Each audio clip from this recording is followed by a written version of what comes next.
మనమంతా ఈరోజు చాలా మంది ప్రజలు కూడా అనుకోవచ్చు, బయట అంత కష్టాన్ని చేస్తున్నారు, రేపు నాడు వైఎస్ఆర్ కాంగ్రెస్ పార్టీ వాళ్ళు అధికారంలోకి వస్తే వాళ్ళు కూడా ఇదే చేస్తారు కదా అని చెప్పేసి వాళ్ళు ప్రజలు మనల్ని ప్రశ్నించవచ్చు.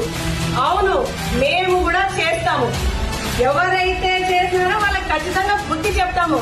కానీ ఇలాగా ప్రజలను పక్కకు పెట్టి కక్ష సాధింపులు చేసే పరిస్థితి ఉండదు.